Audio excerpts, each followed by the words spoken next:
Welcome, ladies and gentlemen, to the Valley of the Sun in Avondale, Arizona. This gem in the desert has been shining since its debut in 1964. With its unique design and beautiful surroundings, this track has earned its reputation as one of the top visits on the area calendar, with last year being the championship finale for the Lodgebox series, won by none other than Cameron Hearn. And he's currently atop of the practice charts here as we are looking to get things going. In just a moment, the Diamond in the Rough 140. Will there be a Diamond in the Rough to dethrone Cameron Hearn's dominance over the Lodgebox series? I am Hunter Sleppy, and joining me as always is Jacob Bell and Harold Darner. How's it going, guys? It is going great, man. Happy to be back in the saddle once again here at Phoenix. Like you said, it's a pretty special racetrack. A lot of history already in area at this track, and looking to add a little bit more to that tonight. So I'm looking forward to everything that we're going to see on track. And it looks like even Cameron Hearn's fan club is going to follow along with us. It sure does look like it. Harold, how's it going with you? Doing pretty good. Looking at Cameron Hearn and the CNC logging as he's doing his practice laps. He dominant last year, dominant this year pretty much. I mean, I believe yesterday he won, or Tuesday night he won in the trucks. Remember right? Mm-hmm. And he was second the week before that. And I mean, so he's still just continuing on the ways of Herman, or ways of Cameron Hearn. Just always winning. But Phoenix, definitely a different track. It's going to be weird going from the really, really, really big track at Daytona. I always funny. He always does this when he knows where Cameron watches while he drives, so I know he knows he's being spotlighted. So he decides to Tokyo drift the last corner there. So he did that in practice as well. Just before we went live, he did that a couple of times through 1 and 2, but. Yeah, it seems like every broadcast I've been a part of, Cameron Hearn has finished second. Yeah. He finished second at Daytona in both the Cup Series and last week's race for the Lodgebox Series. Finished second in Phoenix on Monday. Jake Nichols with an absolutely dominating race car. But Cameron Hearn was the second fiddle, and he's looking to become the first fiddle for tonight's race.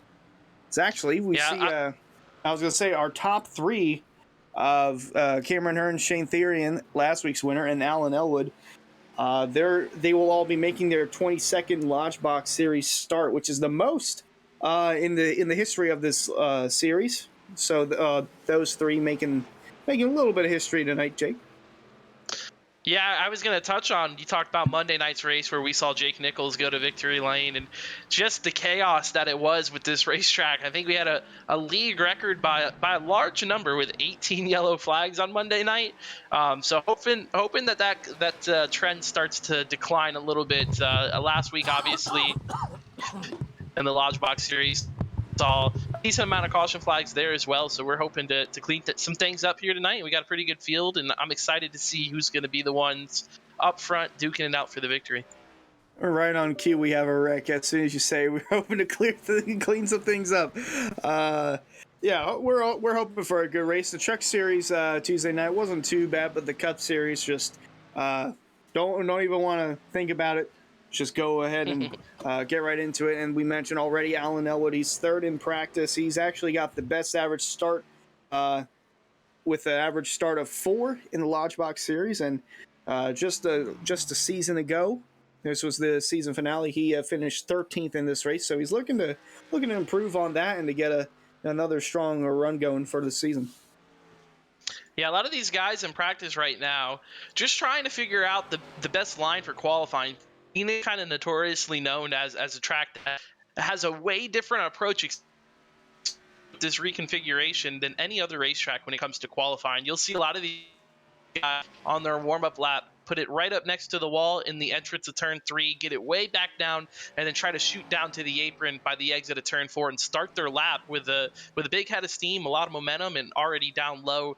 and trying to take the shortest way around. So a bunch of different strategies, a lot of people trying to work some stuff out for the qualifying session we got coming up next here in about 5 minutes. Want to also give you guys a reminder that we posted it out on these area social channels today, but a new system in place where all of our viewers are going to be earning points from here on out. There's a new leaderboard set up. If you guys type !store in the chat, you guys will be able to see how many viewer points you have, and there's some cool rewards that you can use your points to actually claim. We got some hoodies we're giving away, some t-shirts we're giving away, some stickers, stuff like that. So definitely want to give a shout out to everybody watching and just remind you guys that you guys can use your points down the road eventually to start earning some rewards just from watching.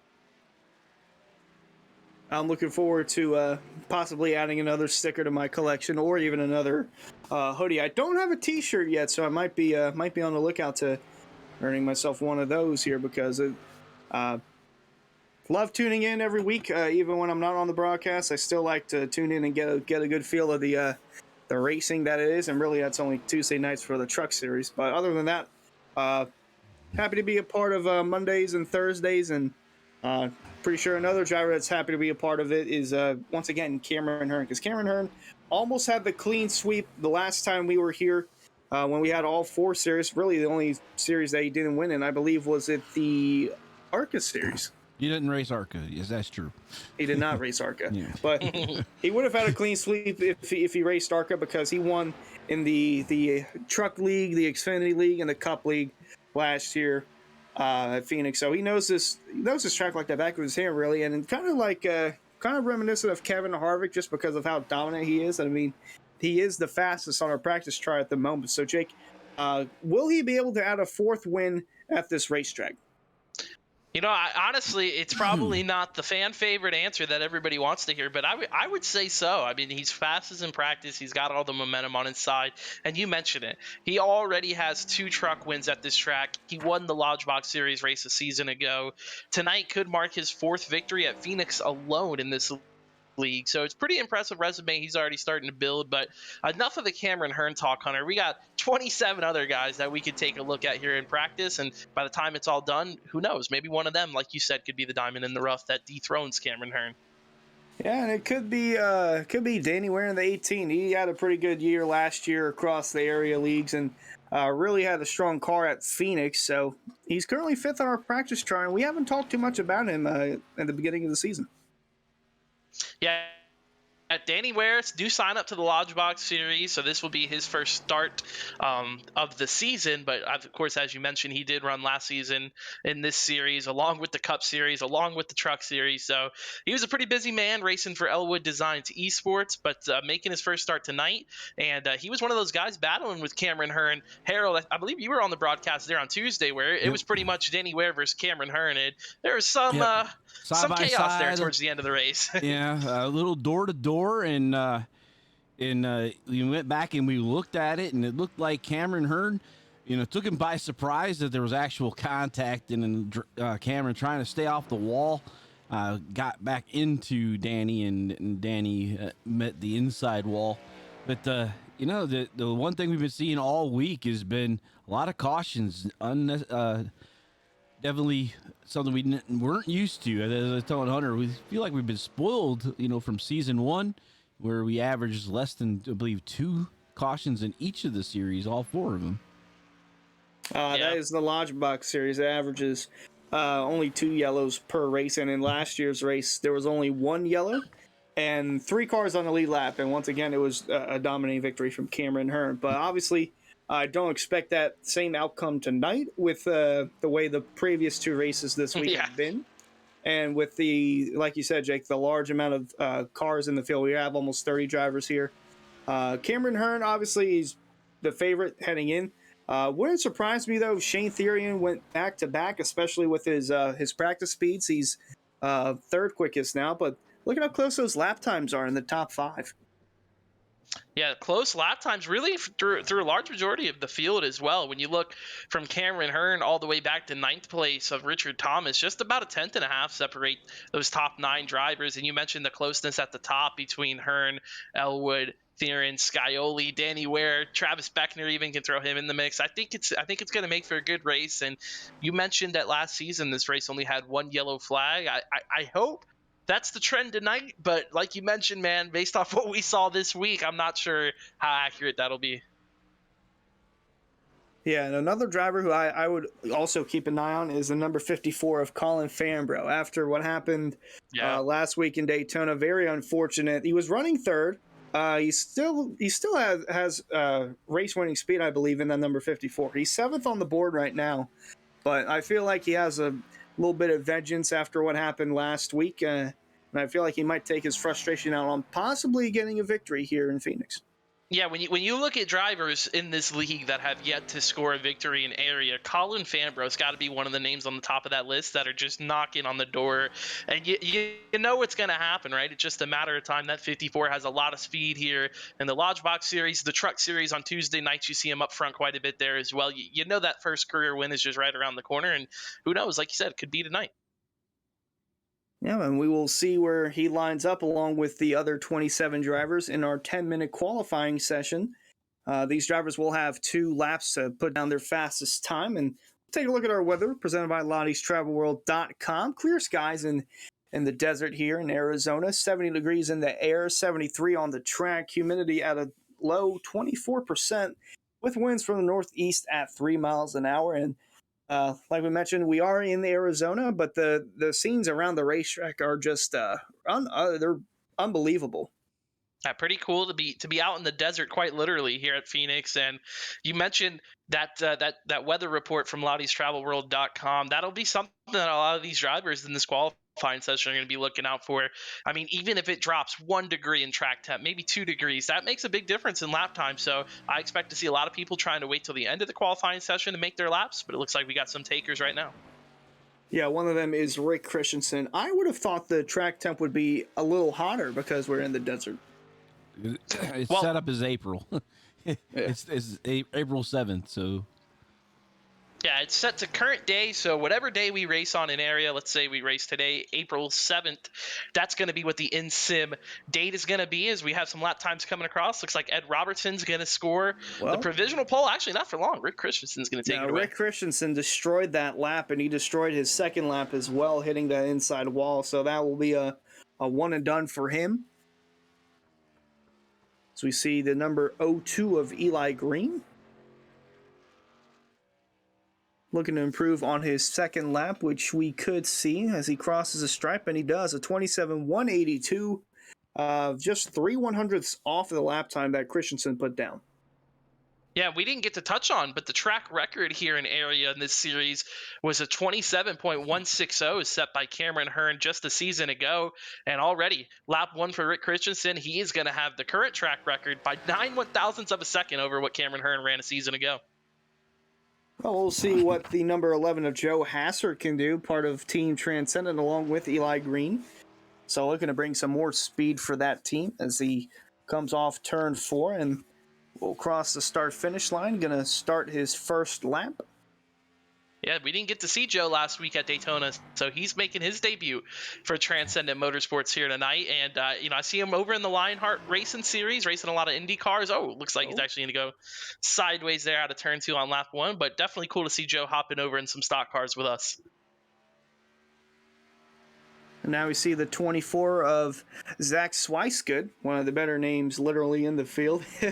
Just rolls off the tongue pretty good. So we see he's 7th quickest, 27.4. And Swicegood had such a good rebound from the Daytona truck race, right? I mean, he was one of the 3 drivers that didn't qualify in the field on speed, and since then he has just really turned it on and been sharp. So he comes off turn 4. Will he improve on his second lap? And it looks like he's going to stay the same. So Zach Swicegood going to stay 7th. And looking through, looks like the Cameron Hearn fan club is still a little hungover after the celebration on Tuesday night. Yeah, I mean, it was a victory, right? You got to celebrate every win you can get. New quick time, by the way. Danny Ware in the number 18 is going to go to the top of the charts with the new quick time and a new track record. How about that for a season debut? Cameron Hearn just took that track record back. Cameron says that will not be undone. Yeah, he took a quick time with a 26.980, absolutely obliterating the track record previously held by none other than Cameron Hearn, and for the 5 seconds it was Danny Ware. Race control. Yeah, Danny Ware can go ahead. The race control lets me know that Mr. Hassert, he made sure we said it correctly, was disqualified for scrutiny. So basically, iRacing's declared that he was not within the track margins and disqualified his time. I believe it might have been that slide we saw off of turn 2 as well. A lot of times you can get pretty quick trigger on the black flag from iRacing for just spinning your car out, and they won't even give you a shot to go back out there. So I think it could have been that as well, but good info there from our series directors, Eric Wineland and Brad Slaughter Jr. up there in the tower tonight. Forrest Smith almost had a good one coming out of turn 4, just lost it. That's a teammate of Joe Hassert, and he's going to stay 8th on the track. And now we see Alan Elwood come out for Elwood Design Esports, the newly renamed team after it was previously under the name VRA. And he's looking to go 2 for 2 with his team in winning races. Hey, this is a sleeper pick right here for quick time, Hunter. We already talked about how good Alan Elwood's been in qualifying. Yeah, Alan Elwood was second quickest in our practice session.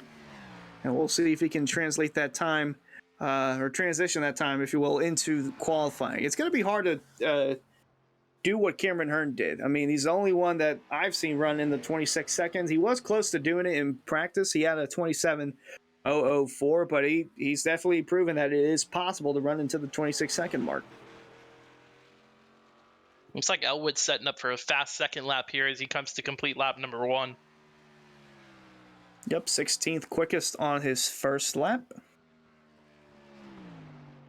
You saw him just take that really, really high approach into turn 3, and a lot of times that's what drivers are trying to do, just to build up as much momentum as possible, come into what we like to call the money lap. So this right here for Alan Elwood, it's definitely going to be his money lap. We're going to see if he can take that pole time away. Comes off turn 4. He's really loose, and he nearly spins the car out. And it looks like he'll go to second while sideways. He puts that number 49 P2 on the racetrack. And I was just about to touch up on that. We've seen some drivers get loose coming out of turn 4 to finishing up their qualifying lap, just trying to get all that they can. And we saw that with Alan Elwood, but nonetheless, still a quick time from the number 49. Imagine if he didn't get sideways, what lap time we could have seen from the number 49 of Alan Elwood. Well, here's the 54 of Colin Fambro, taking a green flag on that lap. Fambro now trying to knock off Cameron Hearn for the top spot here in qualifying. A little sideways through turn 4, but able to corral it in, and we'll see what he's able to put up here on lap number 1. Yeah, because this is kind of the Daytona approach where we see drivers, he got in the wall there, so that lap time actually will not count. So this is his make it or break it lap. Sometimes they'll let you sneak through with it if you didn't get the incident. It was pretty close, but they're going to let that lap stand, it looks like, with the 28.6. But we saw it either way, Hunter. He was really setting up for lap 2. Seems like iRacing is determined. He just gave the wall a kiss and left. So this is the money lap for the number 54. He comes off of turn 4, sideways again, this time spinning the car out. The lap will count. He puts that number 54 P7 on the board with a 27.170. Looked identical to what we saw with Alan Elwood. Just pushing it so hard, trying to put it up to the top spot and getting a little sideways. Here we go. Christian Martinez now, the number 10 car, set to make his qualifying run. Christian Martinez, the one car that will stick out because the paint scheme will not load properly, but nonetheless. No, that's his paint. That is his paint. Okay. He's going with the blank look. It works sometimes for these guys when they show up in these blank cars. You can see the contingency logos on the side. That's kind of saying, hey, this real estate's for sale. Looking for some sponsors, and sometimes it actually works for these guys. Oh, absolutely. It's up for grabs, and that is not up for grabs. He's in the wall, and that lap will not count. So. Looks like he'll be 20th at the very, well, I shouldn't say least, at the bare minimum, he'll start 20th. Yeah, we'll have to see if the rest of the field decides to come in and lay down a lap time with only 1:20 left to go. I don't see anybody out on track, and that spin for Martinez, like you said, it's going to put him as basically the last car that posts the time. So if anybody else comes in to try to qualify, they'll probably be able to at least knock off that number 10. Yeah, See, well, Rick Christensen jumped up to 6, by the way, and that number 19, solid run for him as well. James Scioli third with a 27.108, very close to Alan Elwood's time, but we have less than a minute. I don't think anyone can go out and put down 2 laps, but last week we saw Ricky Harden try to get his second lap in at Daytona, and it barely missed, and he had to start all the way in the back, so I don't think we'll see anyone try and replicate what he was attempting to do last week. And our admins, our series directors, as we like to call them now, for season number 2, Brad Slaughter Jr. now starting to walk through the drivers' meeting with this field as qualifying's pretty much come to a close. Cameron Hearn, Alan Elwood going to make up the front row now. Series director Brad Slaughter, like I said, walking them through the rules tonight, Hunter. There is that tricky restart zone that we're going to be working with. Yeah, the inside lane proves to be the more dominant lane in that restart zone, and outside lane you're kind of screwed. It's almost like Atlanta because the restart zone is in an odd shape or in an odd place on the racetrack. In Atlanta, it's in that quad oval. Now in Phoenix, it's literally in turn 4. Yeah, it's definitely allowed for a lot of different restarts, right? With area, our typical rule is as soon as that pace car hits that white line and is off the track, the leader is clear to fire. Tonight, they got a long backstretch they got to pace down before they can catch the green flag. Yeah, and that will be led by none other than Cameron Hearn winning the pole, and starting on his outside is Alan Elwood with a sliding time of second. Yeah, James Scioli is going to roll off P3. Outside of him, Richard Thomas, the number 1, potentially a first career win coming from him tonight here in area. Yep, row 3 will find Danny Ware starting on the inside in 5th, and to his outside is Rick Christensen starting P6. Travis Beckner is going to roll off 7th tonight in the number 28. Outside of him, in the number 54 of Colin Fambro. Row 5 will find last week's winner of Daytona, Shane Therian, and to his outside is Eli Green in the 0-2. Couple good-looking paint schemes there. Forrest Smith is going to roll off in row number 6. He's actually going to start in the 12th spot. Starting 11th is going to be the number 64 car of Ed Robertson. And then starting in row 7 is going to be the number 7 of James Scioli, and to his outside the 1 of Richard Thomas. Now that's actually, I believe that's row 2 there. Row 7, we got Bryce Senesac actually there in the 09, and the number 94 there, Davey Hendricks. There we go, with it popped up. Ricky Harden and Zach Swicegood are going to make up row number 8 in the 15 and the number 24. Now row 9 will find Adam Capps in the 55, and starting alongside him, Kyle Smith in the 12. Pretty cool look at some paint schemes here, getting to see each row by row. Jacob Hudson, Cup Series director, is going to roll off 19th, and outside of him is Christian Martinez in the number 10. And in row number 11, we'll find Garrett Grant in the 5, and to his outside is Joe Hassert in the number 11. And I'll go ahead and wrap us up here. Andrew Santo, Kyle Knapp are going to roll off row 12. Ed Moore Sr. and Dustin Carroll, row 13. In our final row, Carter Coop and Christopher Buds. I'm going to stick with my superstition on my race pick and go with the pole sitter Cameron Hearn winning tonight. You took my pick. But if you're going to take him, I'm going to go with the sleeper pick. First career win tonight, Richard Thomas in the number 1. Harold, who you got? James Scioli. Ooh, interesting. All right, the field is going to roll into the Geico restart zone, and Cameron Hearn leads the way. We are underway at Phoenix. Pretty good start up front from much of our leaders. Looked like maybe some checking up further back in the pack. But Cameron Hearn, he's going to head off into turn 1 with the lead. Battle for second now between James Scioli looking underneath Alan Elwood. Not too much of a battle. Elwood clears Scioli. They're about single file for the first 5 positions. Got to go back to Rick Christensen and Travis Beckner in the nearest battle, as that is Christensen going way high. Now he's got Fambro to his inside. Cameron Hearn's going to pick up lap number 1 in the bonus point associated with leading a lap in all area series. Like Hunter mentioned, a lot of battling towards the back half of the field. Up front, though, they are all single file. Yeah, Cameron Hearn leading the way. It is very early on, so we will see as the run goes on, the comers and goers. We'll see those that have the short run speed fade to the back. Meanwhile, the guys with the long run speed move up to the front. Yeah, I see the 0-2 of Eli Green working there with the 38 of Shane Therian. That's the battle just inside the top 10. One car spinning to the inside wall. Still don't see a caution coming out. That looks like it is the 14 of Ed Morris Sr. So Ed Morris keeps the car rolling. He'll bring that car to pit road, and we're still green here at Phoenix. Looks like we're going to, like you mentioned, stay green, no caution there. A lot of times iRacing will not throw that caution flag if it's something that happens below the apron, which is what they deemed there with that slide from the 14 of Ed Morris Sr. He does bring it into pit lane, so tough break for him here in race number 2.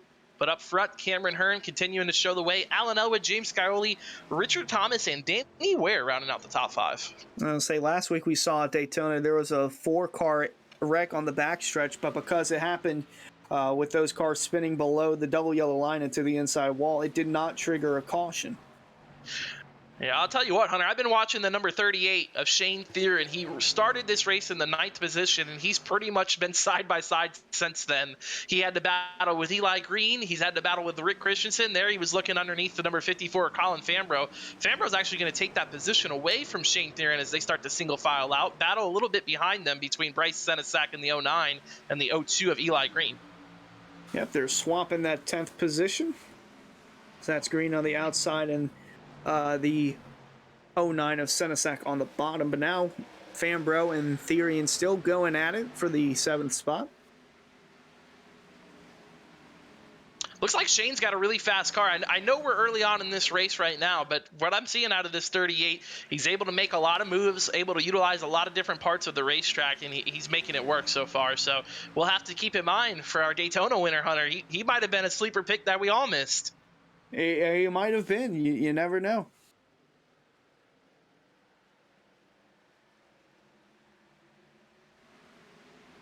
Oh, still side by side in the back, but Alan Elwood now 8 car lengths behind of race leader Cameron Hearn. He's got a marginal gap between he and the car next behind him, which is James Scioli, who's slowly starting to get a little pressure from the one of Richard Thomas.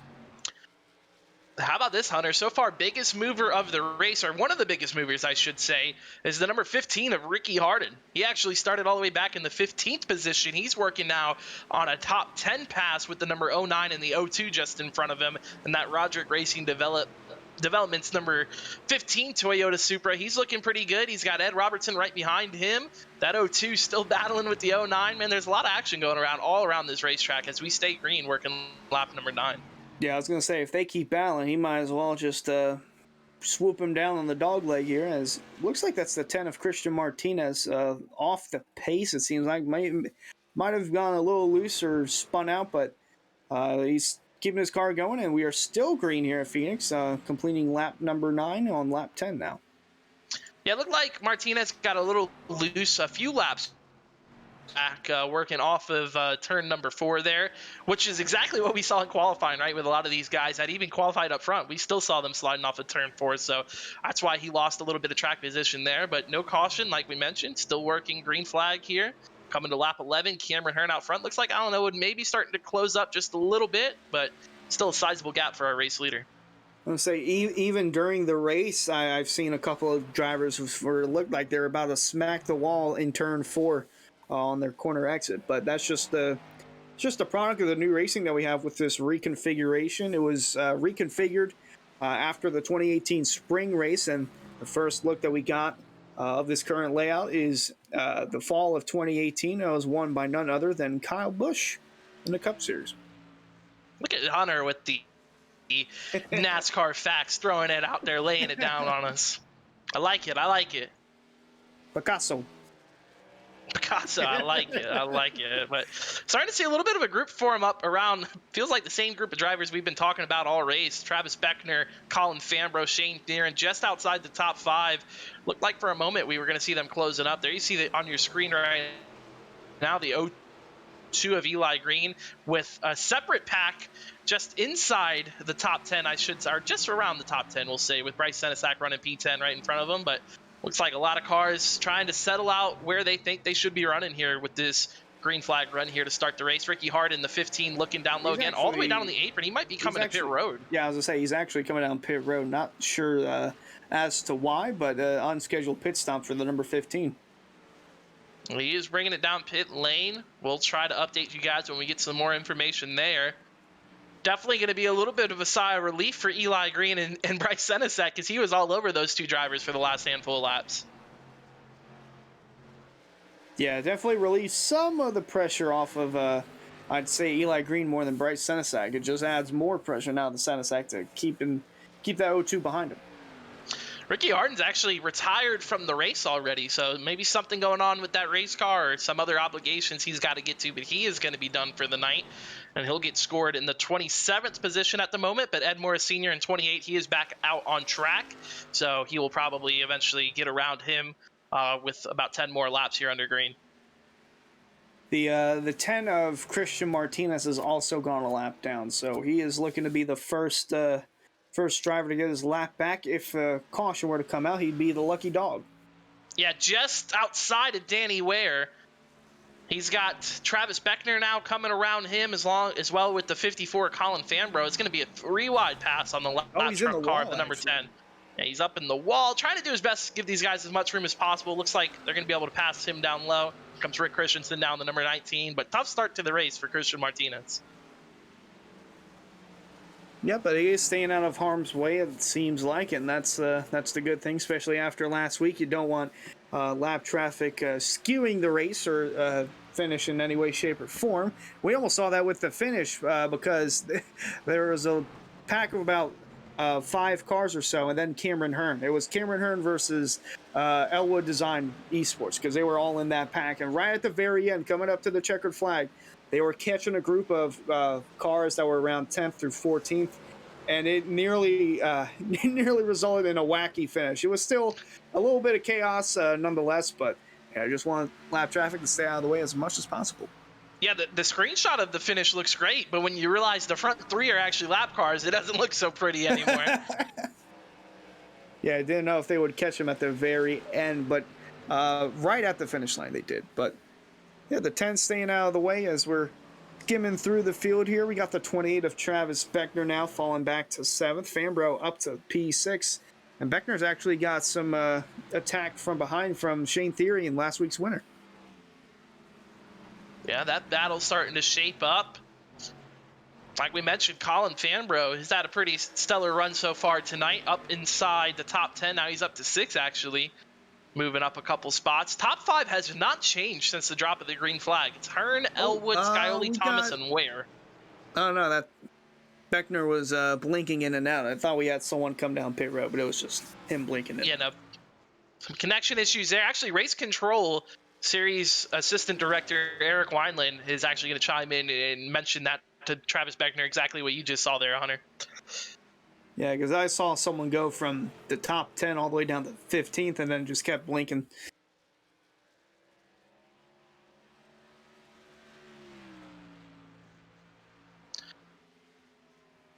Boy, Cameron Hearn. Oh, it looked like he might be coming down pit road.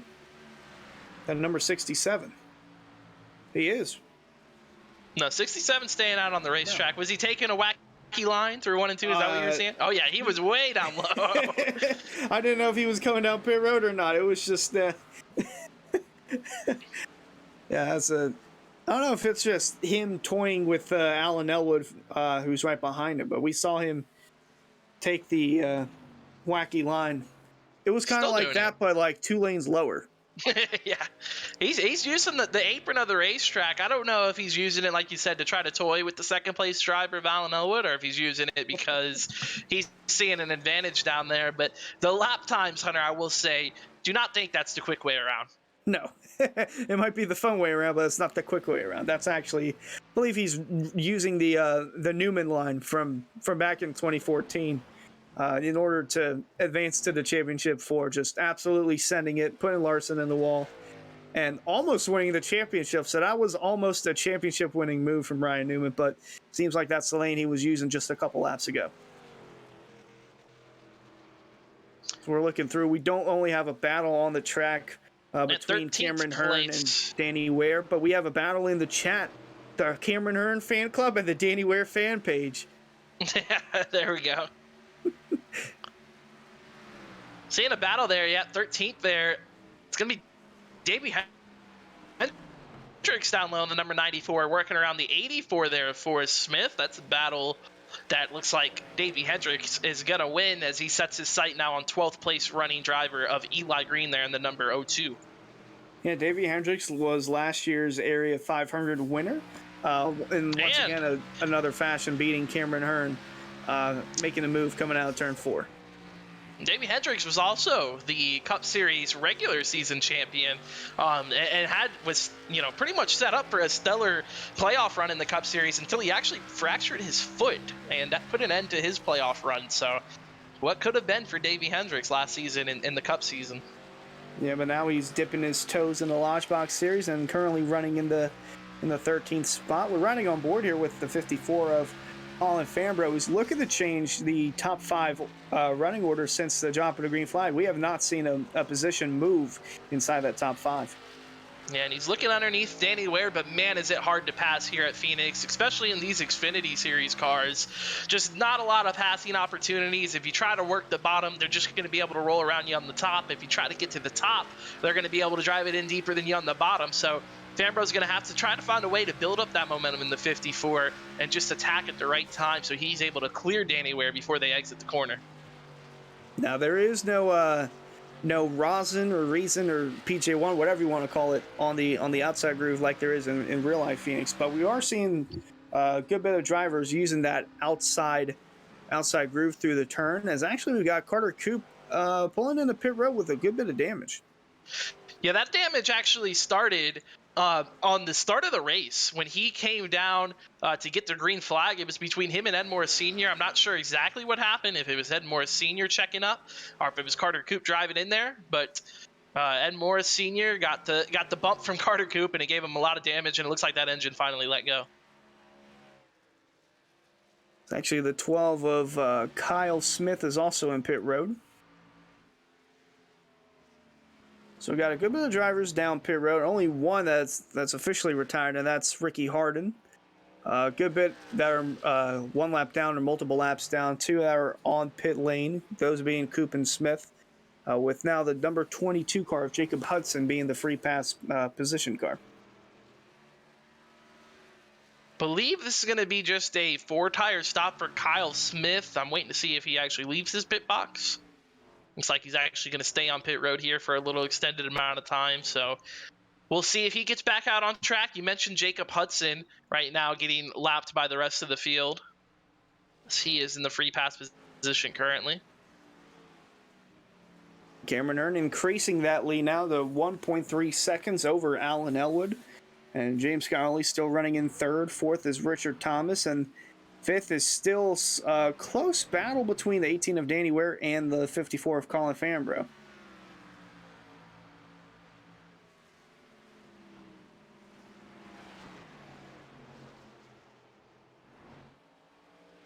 And not too far behind that battle is actually the 28 of Travis Beckner.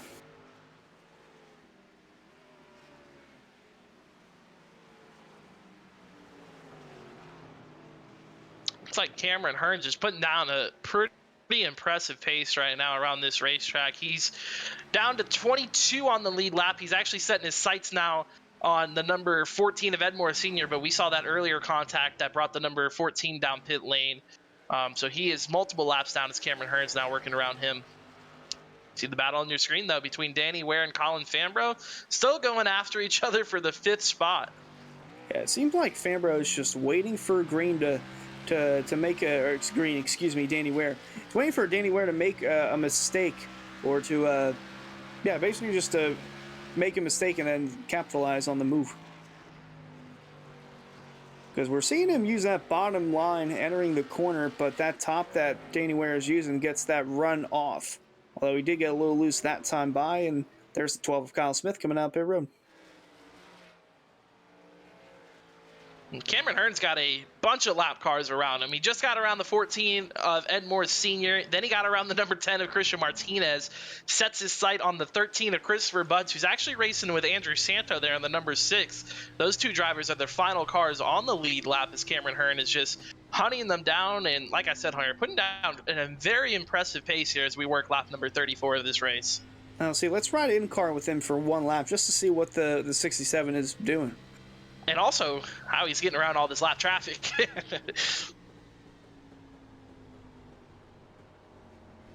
Like It he's just seems looking like he's down low. on. It just seems like he's on rails compared to the rest of the field right now.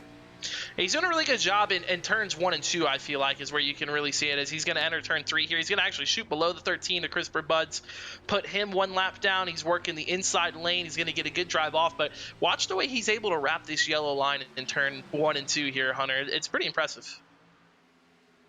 Yeah, as he comes up on the 6 of Andrew Santo.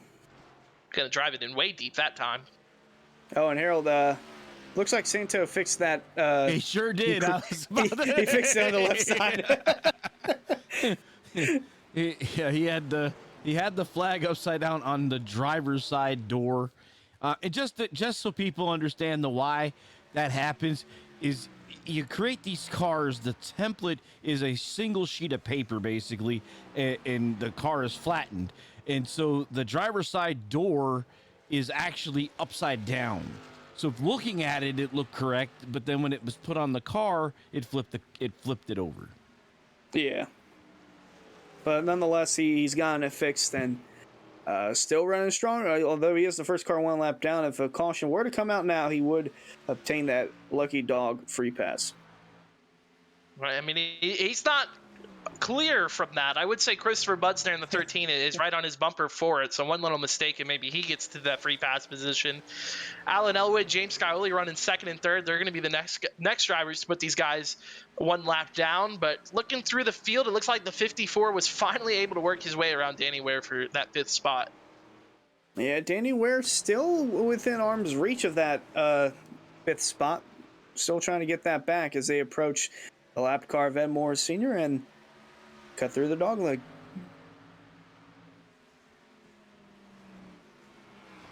Going to be approaching, well, I was going to say approaching pit stops, but not necessarily. A lot of these guys are probably going to try to stretch it to lap 70 and just make it that one-stop race on fuel, but I bet you they all want some tires right now. Oh, absolutely. Tires obviously are king. Fuel is secondary in some cases, and with this track, it is secondary to the tires.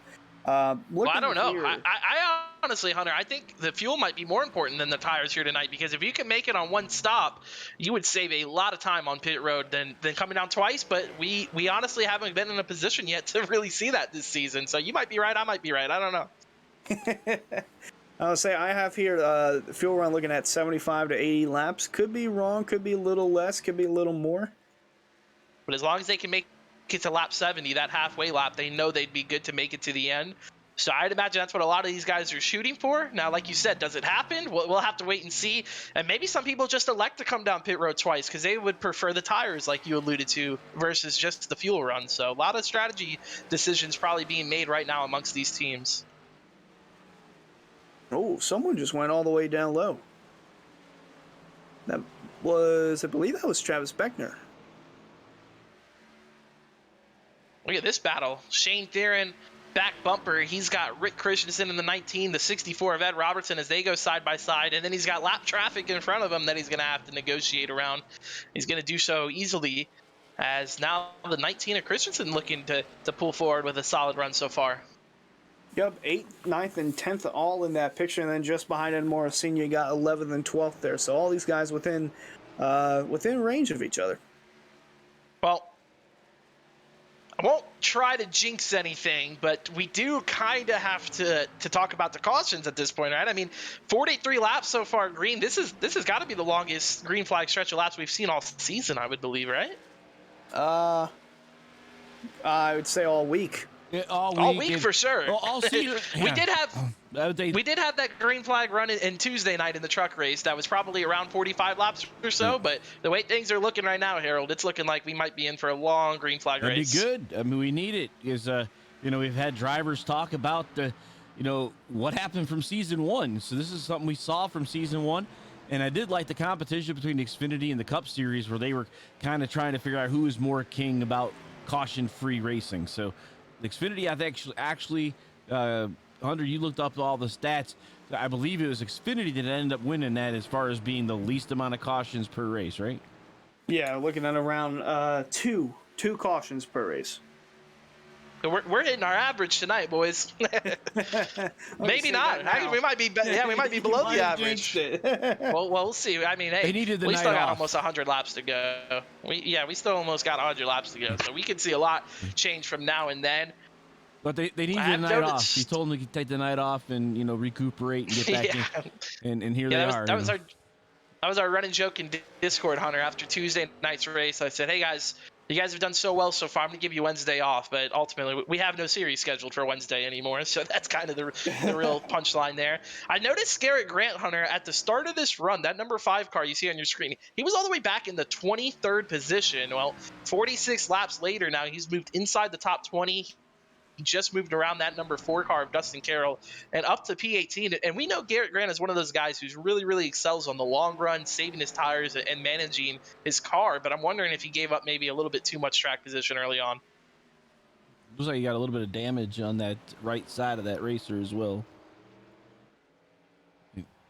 You see there, he scraped the wall. Not too terribly bad, but did meet the wall. Looks like yeah, might be okay though, right? Shouldn't affect the handling too much on that race car as he's trying to work his way through the field and actually trying to work his way to stay on the lead lap. Holy cow, has Cameron Hearn put a lot of these guys down already. He's working up on the 19th place car there of the 4 of Dustin Carroll. He's working on a 3 second, well, more than that now, 3 second gap over Alan Elwood. Yeah, that's why I wonder what these guys are thinking strategy wise, right? Because how it looks right now, I don't know if anybody's got the 67 on speed alone, but maybe they can, outplay him in the strategy department. Maybe they try to do a 2-stop race. Maybe they try to do the 1-stop race. Which is faster? No clue, honestly, but we're going to see which one prevails by the end of this thing. Yeah, we will see once that checker flag flies who will be the smartest on the racetrack in their strategy.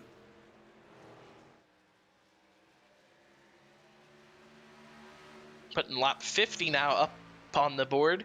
Cameron Hearn's led every single one of them. Battle for second place is almost starting to form up. So closest we've seen James Scioli get to the back bumper of Alan Elwood, just about 6-7 tenths now separating those two drivers.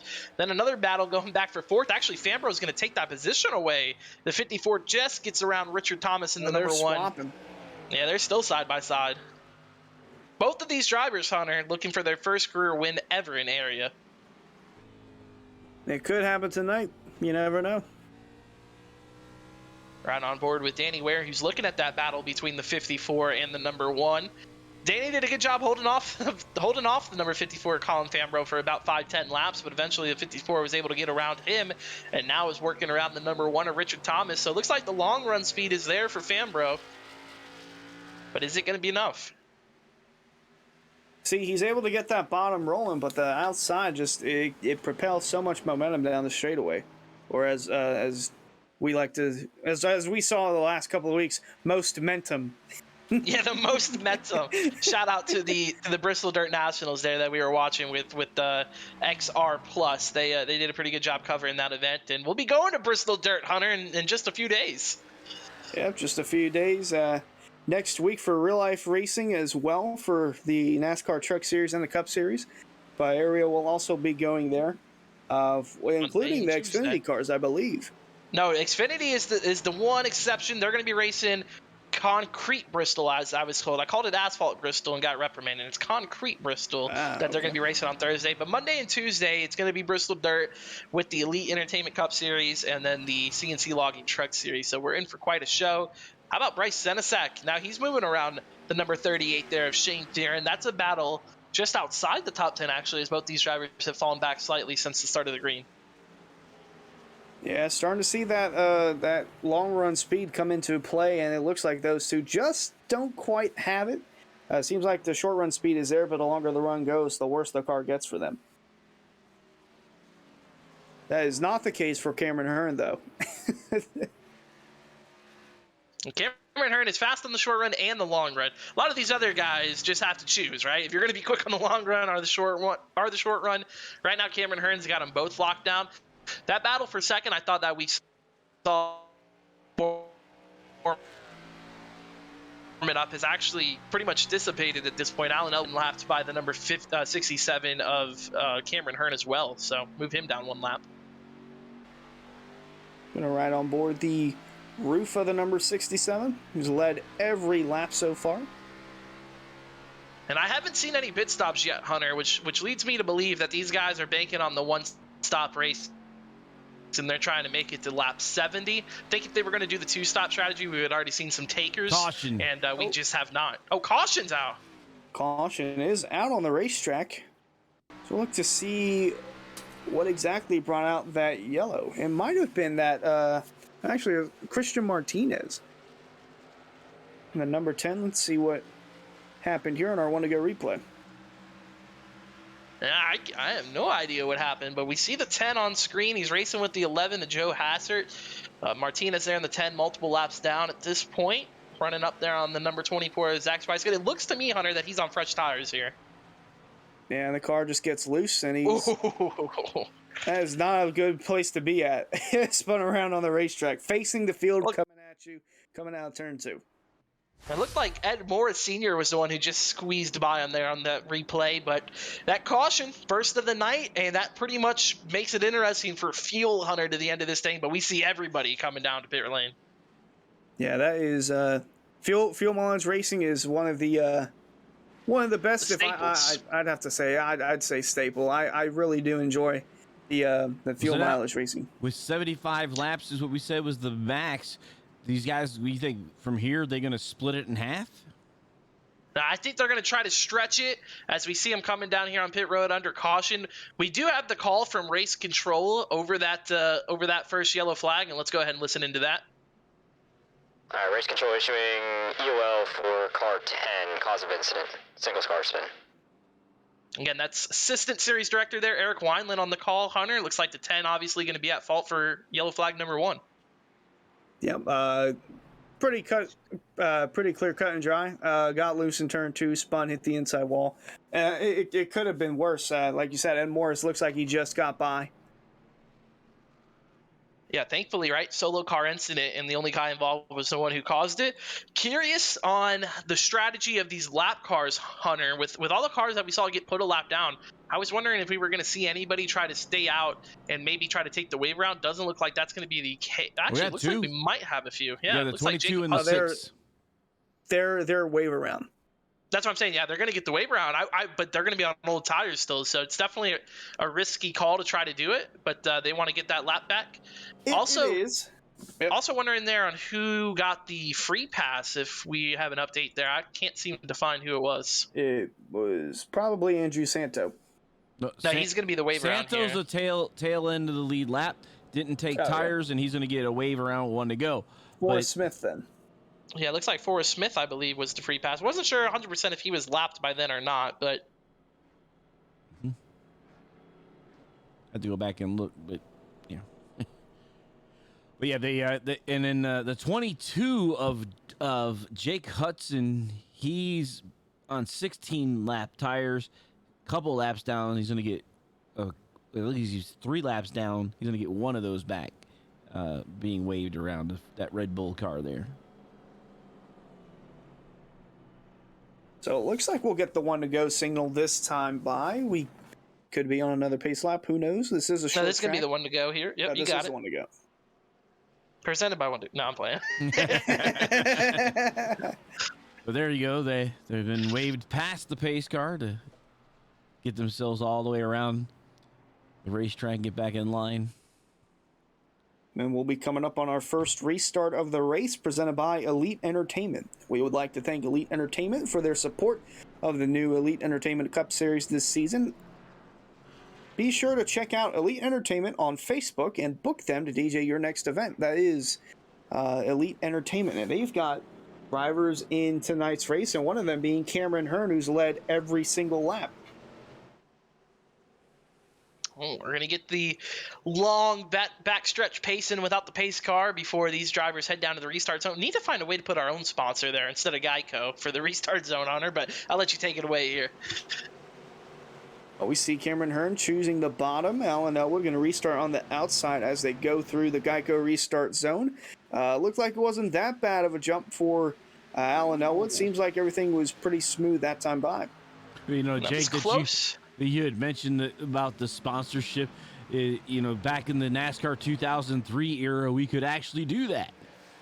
All right, we'd be able to edit the whole track, but looks like third place battle. James Scioli's going to squeeze out in front of Colin Fambro. They're all over the place in the back half of the field, it looks like. A lot of 2 and 3 wide racing.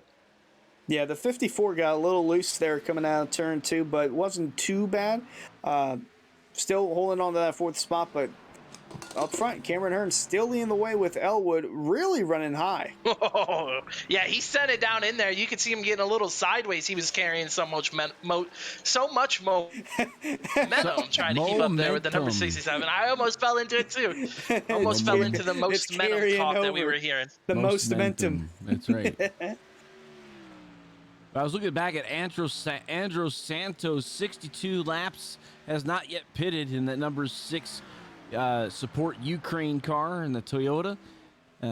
So he is not, Justin Carroll is the one that's behind him, but they're both on the lead lap. Yeah, he battle for 4th. Sorry, go ahead. I was going to say he was one of the cars that took the wave around. But yeah, like you mentioned, battle for 4th. Fambro trying to hold his own on the outside line from the one of Richard Thomas there. They're going to take that 4th spot away. They're going to be door to door going in the 1. I was going to say, if this caution really benefited anybody, I was going to say it was the 54 Colin Fambro. He was able to pick off a few guys under that green flag run sideways in close racing there for 4th. And I felt like maybe this caution would give him a chance to reset and start towards the front of the field. But right now he's got his hands full. Go on board with Ed Robertson here because just in front of him, that 28 of Travis Beckner got really sideways out of turn 2.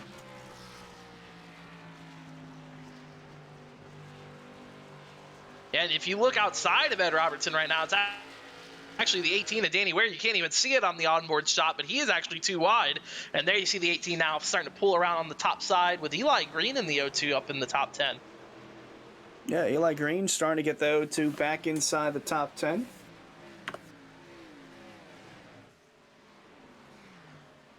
There we see things starting to mellow out, and Ed Robertson still under attack from the outside lane. The car is flying by here at Phoenix.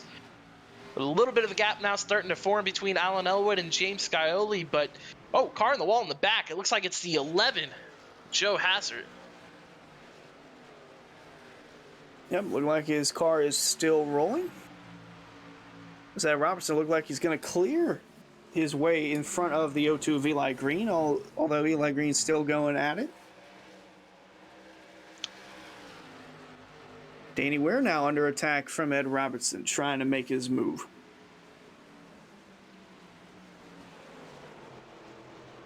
O2 is going to peek to the outside. The 64 is going to peek to the inside. Still he's in the close wall. racing. O2 is in the wall. There it is. Not into the wall. The way they were racing, it was going to be close for either someone to make contact or to go into the wall. And now Eli Green under attack from Christensen from behind.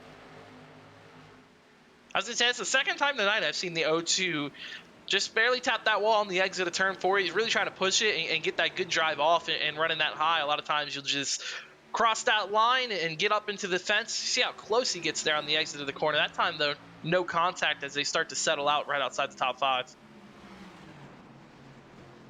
Yep, Ed Robert, this is really the closest battle on the track. It's Danny Ware sort of leading this pack that's kind of formed all the way back to Andrew Knapp. Kyle Knapp. I did it again. Kyle Knapp. That's a callback all the way to the late model series, but I got you there. Still find a way to get it in somehow. Andrew Knapp is the catcher for the Phillies. My favorite baseball team. I don't know why that pops up every now and then whenever I see Knapp. But it is Kyle Knapp is not the 27. Trying to race his way into the top 10. He's actually battling with Forrest Smith for the 12th spot, and it looks like Forrest is going to take that position away, but and it looks like Elwood is catching the 67 of Cameron Hearn napping as he's all the way on his back bumper. Yeah, they're closing up for the lead now. The first time tonight, it seems like the Alan Elwood machine is within striking distance of Cameron Hearn after that long green flag run to start the race. Is this Cameron Hearn preserving his tires, or is it just the 49 showing the adjustments that he made under that last caution? Well, we've seen Alan Elwood typically get better as the race goes on. That was something we saw a lot in season 1. Might not have been the quickest on run number 1, but run number 2 and run number 3 of the race, he gets a little bit better, He starts figuring some stuff out, and I think that might be what we're seeing right now with Alan Elwood. And another thing we'll be seeing with Alan Elwood is this top 10 rundown that he's a part of, presented by Swift Lifestyles. Fans, be sure to visit our sponsor, Swift Lifestyles, for clean supplements that help improve your focus and gaming. Use the discount code on your screen, AREA iRacing, AREA iRacing, for 15% off your entire order. We will once again like to give a big thanks to Swift Lifestyles for their continuous support of these area season. Yeah. Let's get right to it. Cameron Hearn, he's led every single lap so far.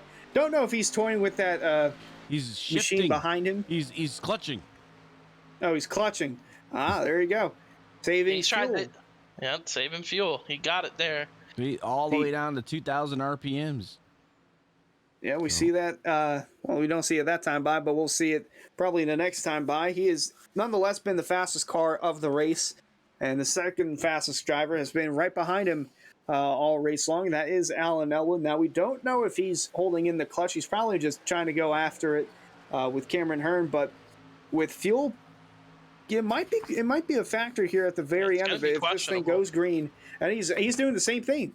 He is doing the same thing. He's holding the clutch going in, trying to save as much fuel as he can. Because if this does go green to the end, it's going to come down to the very last drop of fuel that went into their car. Third place driver James Scioli running the RicksHotSauce.com number Chevrolet, and right now he's found himself inside the top 5 all night. He's actually been the third place driver all night, I believe, too. Top 3 haven't changed a bit, and right now James Scioli, he's trying to figure something out to find a way up inside those top 2 drivers of Cameron Hearn and Alan Elwood. Not able to make much gain on him yet, but so far, third place run on the night. Right behind him, Colin Fambro. Definitely been raising some eyebrows tonight with the run he's been having. He started towards the back half of the top 10, and he's just been moving up position by position since this thing's been green. He's now running 4th and looking for a strong run that could potentially lead to his first career win. Yep, and it could lead to the victory for Richard Thomas here, as he's currently running in the 5th spot, looking to put that number 1 into the number 1 spot. He is really had an okay night. I wouldn't say hasn't done anything bad, but he's had a solid car, looking to improve that spot just a few more places. And same goes with Travis Beckner. We've seen him get loose a couple of times. He's been in the back part of the top 10, but nonetheless, he's still showing some speed underneath that number 28 machine. Right behind him, making his season debut in the Lodgebox Series, Danny Ware, a familiar face, but making his first start tonight here at Phoenix. He had a heck of a run on Tuesday night. He's trying to back it up here on Thursday night in the Lodgebox Series. Right now, it runs just inside the top 10, and right behind him is Eli Green in the number 02 as they're catching some lap traffic as a group here. So number 22, Jacob Hudson up high, but Eli been a strong almost got into the back bumper there, Danny Ware. He's had a strong run all night so far in that number 02 as he's looking to get passed now by the number 64 of Ed Robertson. Ed Robertson, yeah, with a good move there on the inside. He's trying to get a 2-for-1 there going into turn 1.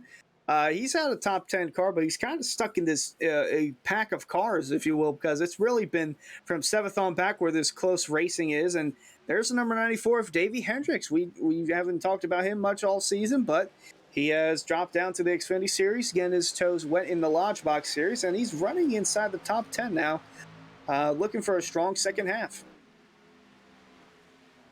And that was your rundown of the top 10 presented by Swift Lifestyles. Yeah, I was going to say, I don't think we need to move the camera much. Look at this pack of cars we got just around the 8th, 9th, 10th place position. These guys are jostling quite a bit to see who can earn their first top 10 of the season potentially tonight between about 6, 7, 8 drivers in this pack. It's from 7th all the way to 14th with Kyle Knapp. There you go. 7 different drivers there trying to figure out their way to get inside the top 10 and maybe have something to do with the finish of this race. I don't know if I'm seeing a lot of fuel saving going on in this pack of cars. No, I've seen a lot of side-by-side action, but not a whole lot of clutching. Look at that line of cars, man. That's something cool that we haven't seen a lot this season with all the caution flags across all 3 series. It's been a little lackluster on the racing side of things. We're finally getting to see a lot of racing tonight, all the way from the first place car all the way back to the 22nd place car. It's been quite the show so far tonight. Yeah, it seems like it's mellowed down for the moment, but just one bad move, and that's all it could take.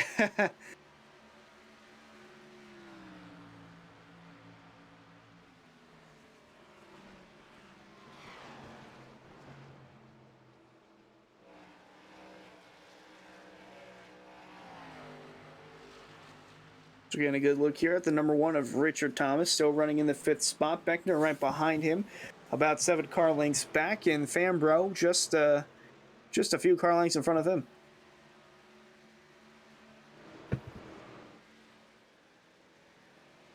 I want to remind you guys that are just tuning in, we got the new channel point system. You guys are going to be able to earn some points and hopefully use them towards some rewards. So if you guys watch along, you guys get points every 10 minutes. Subscribers get double the amount of points. And while we got a little break in the action here, I just want to remind you guys, you can type !store, check out your points, check out the leaderboard, see how you stack up against everybody else who's been watching alongside. Yep, and you can use those points to redeem free merch. Could be a sticker, a t-shirt, or a hoodie. Really comfortable material the hoodie is, and the sticker really top-notch material as well on the back of my laptop, and really enjoy it.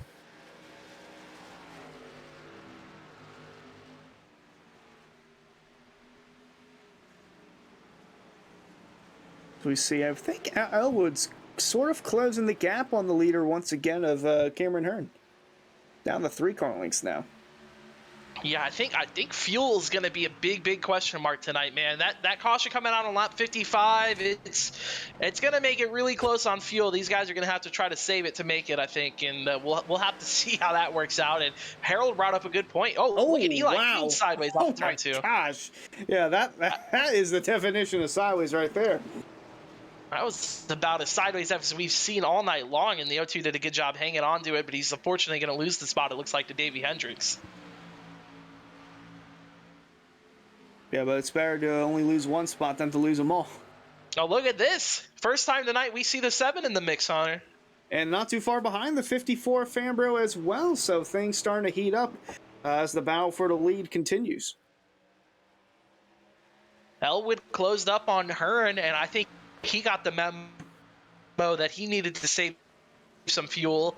And I think between the both of them, with a lot of off-throttle time, it's allowed the 7 to catch up. Now the 54 is caught up, like you mentioned there, with Colin Fambro. And we might have a 4-car battle for the lead and potentially the win here before this thing's all said and done. Yeah, it could come down to this and how much fuel you're saving. We know Cameron Hearn and Alan Elwood have been saving, but what about James Scioli? What about Colin Fambro? Have those guys been doing anything to save? They're going to have to save some fuel. They're going to have to preserve the tires. And then, oh, yeah, they got to beat the best in the business at Cameron Hearn up front. But, hey, we've seen it done before. I wouldn't rule out anything tonight. It doesn't look like the 7 is doing it. What about the 54 Fambro? He's a little further away. I think the 7 probably isn't saving because of how close he is to Alan Elwood. See, no, doesn't look like he's saving neither, but we see a pass for second. Scioli on the bottom, Elwood on the outside, door-to-door coming out too. First time tonight we see a change in the top 3, and it's going to be James Scioli in the number 7 car that drives around Alan Elwood. He takes second spot away, and he's looking to bring his buddy Colin Fambro, the 54, now on the back bumper of the 49. 3-car battle for second place as Cameron Hearn starts to extend that lead out front. Do you think that's Elwood just saying, yeah, you can go around me. I'll have more fuel than you at the end of this? I think you might be right there, Hunter. I think he's got a game plan, and he's sticking to it, that he knows he needs to save X amount of fuel to make X amount of laps, and he's probably trying to do that calculating in his head with his team at Elwood Designs Esports and trying to figure out what he's got to do to win this race. And right now, James Scioli's put himself in a position where he can go up and potentially take that lead away from the number 67 of Cameron Hearn. Could be. Because we know Elwood and Hearn have the same idea of saving fuel, as the 7 and the 54 doesn't look like they're on that page. They're on the opposite side. And you got to wonder, like I said, Harold said during that pit stop, do we see anybody just give up on the fuel saving strategy and try to do the tire stop and come down and get fresh rubber? Oh, caution out. Never mind. Just Throw gonna set that it out up. the window. It will not be a fuel strategy now. They're all going to come down this lap. Well, we'll look to see what brought out our second caution of the night. Right in the middle of that, we'll take a look at our 1 to go replay, and it looks like, is that the 0-2 of Eli Green? It's like Bryce Sinisak, Eli Green, and Andrew Santo is what my score box is telling me. So we'll see where all this started. I see the black and green car up there. That's Bryce Sinisak in the number 09, and the pink car is the 02 of Eli Green. Looks like Bryce had to check up a little bit there out of turn 2. It gave Eli Green a huge run. He's going to look to the top side here. And then it looks like Bryce Sinisak just kind of drives up inside. Yeah, it looks like he got a little tight there, Hunter. Maybe drove in too hard into the corner. Not a lot for Eli Green to do there, as it looks like the 09 just kind of... It looked like the 02 got a little loose there as well. He tried to lay off him, and you could see him on the brakes. Yeah, there just wasn't much for either driver to do there. 09's going to go up into the wall pretty hard there, and unfortunately might be the end of his night. I don't think Santo hits him here. He might have just, I don't know. Nope. Not sure what Santo had, but it showed something. All pit stops are underway, though. Yeah, this is a game changer. Absolutely. No more worrying about fuel. Every driver on that lead lap is coming down pit lane, led by Cameron Hearn. I don't see anybody doing two tires. I see right sides going on, left sides going on, and all these drivers driving off the pit lane. It's a close battle. Contact? Oh, Scioli no, one on heck pit road of a pit technically. Yeah, they made it close, right? Those top three. I couldn't tell if it was driving through him or if it was just getting into his bumper. He's coming off the pit lane. Okay. Yeah, when you're on pit lane in iRacing, a lot of times in and out of your box, they'll just let you drive through people versus something like hitting the car in front of you, because obviously it's going to be pretty tight with 43 drivers or sometimes more than that on one pit lane. Well, sometimes they have to share a box, but inside the box zone, you can actually drive through all the cars, which is why, if I'm not mistaken, Jake, you're one of the admins for the league. Is there a number of boxes you could drive through going in both directions in area? No rule against how many pit boxes you can use. Admins obviously recommend everybody stays to the right of pit road, but no official rule towards that they put forward. So that's why you see a lot of those guys just driving out of the pit box, trying to get everything they can and gain as much track position as possible. Alan Elwood speeding. Oh no, that's brutal. That hurts. Absolutely, an untimely caution as he was committed to the fuel saving strategy and then speeding on pit road. That is unfortunate. So not only does the caution ruin the strategy for Alan Elwood, it's also going to send him all the way to the rear and ruin his track position on top of that. Tough break there for the number 49. But hey, it's going to make for a show to see him driving up through the field. Absolutely, and he's going to be more ticked off than anything, so he's going to take out some of that aggression by just driving through everyone in front of him. 3 cars in front of Cameron Hearn will get the wave around. It's the 22, the 6, and I believe the 12 of Kyle Smith. So they'll all get that wave. Yep, they go around, and we'll get the restart next time presented by CNC Logging. We would like to thank CNC Logging for their support of the new CNC Logging Truck Series this season in area. Located in Boiling Springs, South Carolina, CNC Logging is your place to go for any of your logging needs. Got wood, big or small, summer or fall, we'll cut your log, guaranteed. CNC Logging. You see the pace car pull into pit road, and now the dreadful drive, if you will, to the restart zone. Yeah, it's a long back straightaway that they have to work their way down with no pace car in front of them. Makes for this restart zone even extra interesting. Yep, it'll be led by Cameron Hearn on the inside once again, with James Scioli now leading that outside lane as they go through that Geico restart zone, and a good jump there from the 67 of Cameron Hearn. We're back green at Phoenix.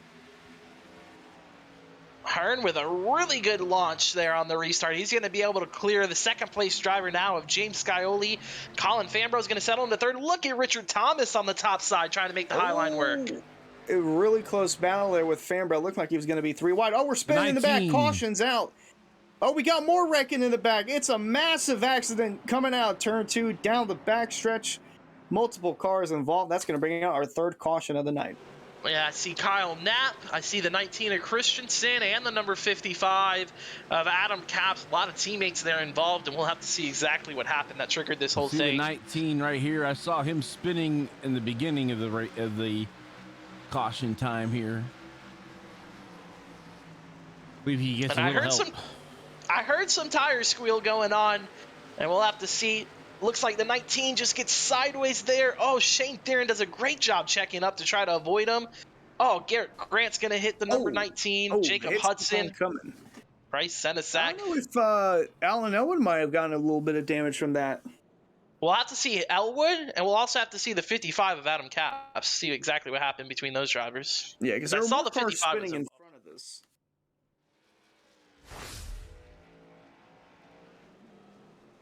Maybe we can get another look there at the replay.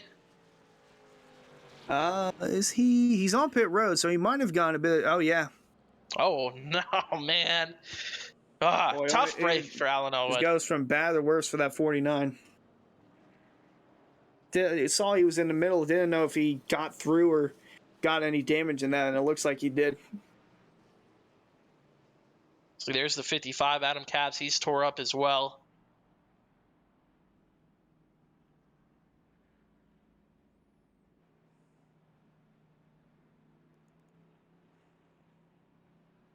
You see Ray Christensen, another one of those drivers involved in that crash.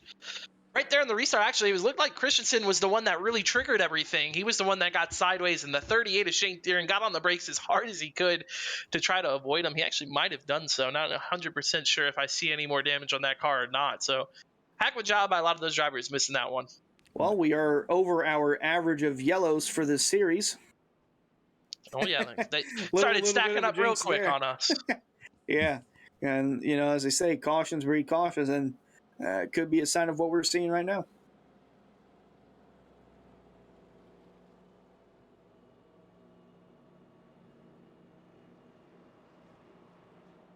We're going to have to wait to see how everything shakes out and stacks up here for the remainder of this race. But we do know one thing. We got a fast group of drivers, especially those top 4 guys that have been battling all night long. Hearn, Scioli, Thomas, Fambro.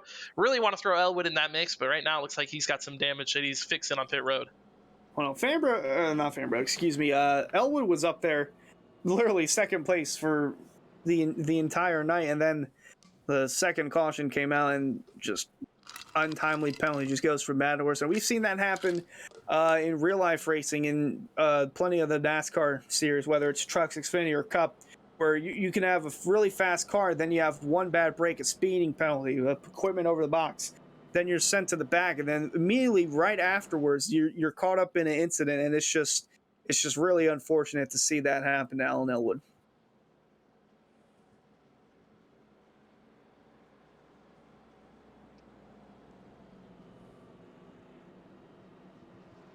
It looks like just a really, really tough break for a lot of those drivers, especially at the back half of the field, but we are doubled up. The field was given the 1-to-go signal, so we're going to get a chance to see another restart here and see if these guys can hold on to their race cars for maybe longer than a lap or two, and we can get back to some green flag racing.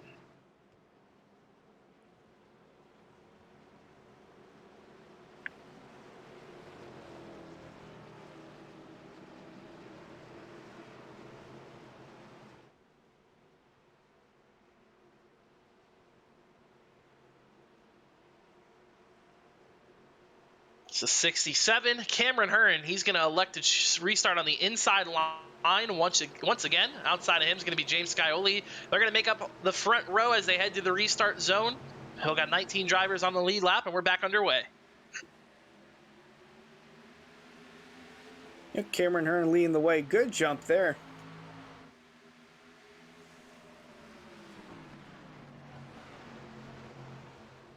So here comes Richard Thomas looking to take Look that at the second one. spot. The 1 is up there. Now here comes Travis Beckner also in the 28. He's entered into the top 5 for the first time tonight, battling alongside Colin Fambro for 4th. Looks like the 28's trying to put the power down. He can't quite do it. Fambro's going to roll around the top. They're still side by side for the 4th spot. Fambro's going to take it away. Yeah, they are all over the place on the back. Richard Thomas now in the second, trying to see if he can get any sort of momentum to get up to that 67. He's been the car to beat all night. Could Richard Thomas be the one man that can do it? Well, 3 wide action further back in the field. Forrest Smith had Robertson, Shane Theron off of turn 4. Tight racing throughout this entire field of drivers as they start to settle it out now. Looks like it's going to be Danny Ware just in front of that battle as well, racing inside the top 10. Seems like I like this your battle, point you made there. They were close to hitting the wall that time, but it seems like this battle in the back for 7th or 8th hasn't gone away at all. Yeah, all night long. We've seen a few different faces. How about Eli Green up to 7th right now? Davey Hendricks up to 6th. We've seen a few different faces, but you're right, Hunter. Outside the top 5, it's just been a melee all night long of who's going to finish inside the top 10. And Elwood's actually still in this race. He's moving up to 12th in the back. Yeah, it does have a little bit of damage on that race car, but I think the driver is going to be able to overcome some of that with the raw speed we saw at Alan Elwood. But I was going to say, Hunter, your point about Richard Thomas for the first time tonight being 2nd place to see what he can do with Cameron Hearn, I'm also very curious. We know that number 1 is fast. We know he's been in the top 5 all night. What can he do when he gets around Cameron Hearn? Can he get back up to the back bumper of the 67? Who knows? Only time will tell. We could see the 1 start to show a late charge, and the 67, the tires could fall off of it. But right now, it's looking like the 67 is driving away with it. Almost a 1-second lead between he and the 1 of Richard Thomas.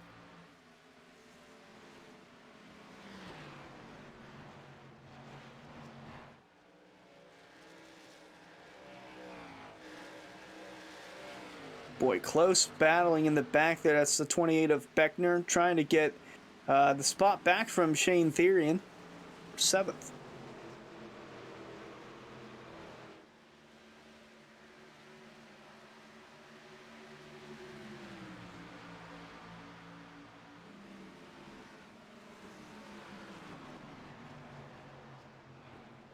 Just behind those two, you see the 84 of Forrest Smith and 18 of Danny Ware side by side coming out of turn 2. Oh, and Alan Elwood actually scraping the wall there on corner exit. They're battling for 10th, just a few spots in front of that number 49. Yeah, I was going to mention Alan Elwood. It looks like he is trying to make up for the damage on that race car any way possible. I've heard him just gassing it up, putting it up against the outside wall, slapping it off the wall, trying to do everything in his power to make it up. And right now, not quite able to get inside the top 10. We see the battle between Forrest Smith, Danny Ware, and Ed Robertson just in front of him. Then you got another battle between Shane Theron, Eli Green, Davey Hendricks. It's hectic outside this top 5, man. When is it not? It seems like it's been hectic all race long. Shane Theron's going to drop it down to the dog leg and overtake Eli Green for that spot, move him now to 6th in the number 38. I said earlier in the broadcast, Hunter, we might have to watch out for the 38 of Shane Theron. He might have been a sneaky pick that we forgot about, and he's looking strong now at the end of this thing. He is slowly creeping.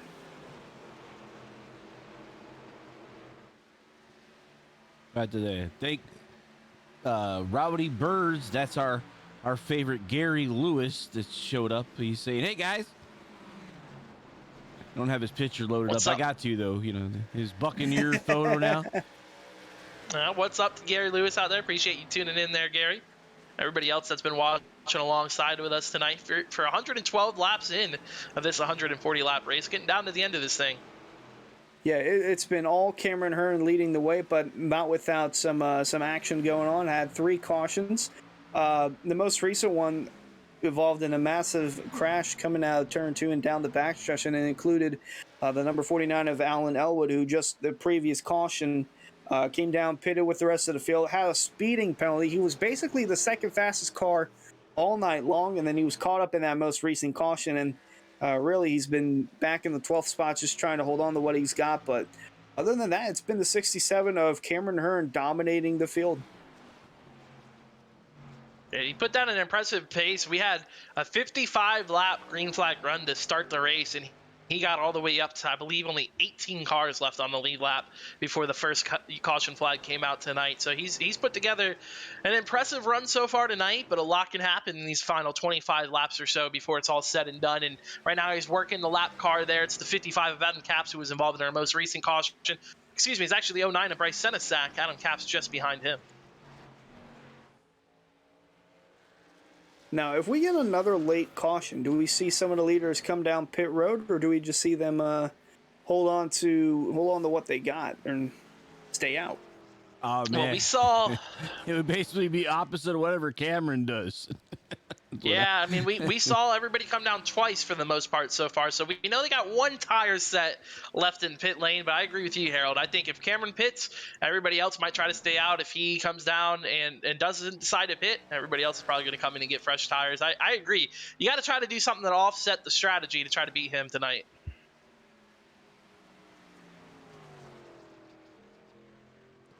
It's like Colin Fambro getting around some lap traffic has actually allowed them to catch up, and we're getting a good battle now for second place formed up between the 1 of Richard Thomas, the 7 of James Scioli, the 54 Colin Fambro, all 1, 2, 3 in a line as they enter turn 1. Looks like Scioli's actually going to peak under the number 1 for that second spot. Got to be able to take care of your equipment, and this one might have used up a little bit too much early on. Nearly close there in the back. There was a slower car to the outside coming out of turn 2, and Ed Robertson nearly hit him and swerved to avoid hitting them and nearly hit the inside wall. Close call there, but still a close battle with the second spot. Richard Thomas, James Scioli, and Colin Fambro. Those 3 cars going at it. They come off turn 2 and down the backstretch.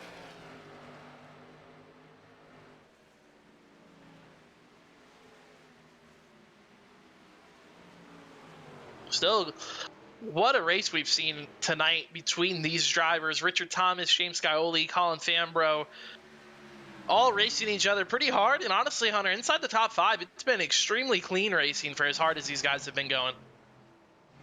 Yeah, looking through, and one of the enthusiasts of field mileage racing, David Whitesart, has chimed in. Congrats on the win, Cameron. Never would have seen this coming. He's already saying it's over. Well, hey, you stole my pick of Cameron Hearn tonight. You were able to jump on him right away. Hey, so I never had to go with the trend. Every race I've been a part of, up until this point, there's still time left, the pole sitter has gone on to win the race. Wow, that's actually, I did not know that. So it's a good thing you threw that out there. Look at Scioli now, sending it in under the 1 of Richard Thomas. Not able to clear him yet, though. But yeah, no, the pole sitter, Hunter, that's actually an interesting little stat there. So we've had a lot of wins from starting on pole, I guess, here so far this season. Yeah, Brad Slaughter won the Area 500 from the pole. Shane Therian won last Thursday night from the pole. And then Monday night we had... Oh, sorry, my thing froze. Monday night we had the number 79 of Jake Nichols win from the pole. So I got you there. I'll cover you up on that one. Looks like Scioli, Scioli trying. Whoa. Fambro was swerving down the straight. There are no S's at Phoenix. He's just making them up. Scioli's trying his hardest, man, to clear the number 1, and that's kind of what triggered that. Was they were racing so hard, Fambro kind of got a little lost with all the action he was seeing. I'll say thank you, Jake. My timing froze and it would not load after I refreshed it, but now it's back. So under 20 to go, and Scioli looks like he's going to take off and start to spread out between him and the 1 and the 54 as he's 3 car lengths ahead. Now it's about to be a 4-second lead now for Cameron Hearn, just putting on a clinic here in the closing laps at Phoenix. Yeah, as soon as those 3 cars got battling for second, he stretched that lead out by about 2-3 seconds, and it's allowed him to drive away with this thing right now. And now Richard Thomas is going to have to hold off the number 54 Colin Fambro. And we talked about it on the first run, Hunter. That 54 had probably the most impressive long run speed that we've seen all night long, but he wasn't able to put it to good use. But now with the track position he's got, he's going to try to make a pass here for 3rd place. Yep, he's looking to get around that 1 on the outside. And we see Thomas still holding his own on the bottom, but It's door to door. Oh, not quite, but they're still side by side coming down the backstretch. Fambro's done a Whoa, really good door to job. door. Oh, sideways. Oh. About as close as you can get between the number 1 and the number 54. I think Richard Thomas might have got out of the gas and gave him a little extra space because the 54 Colin Fambro set over there. Yeah, he might have been.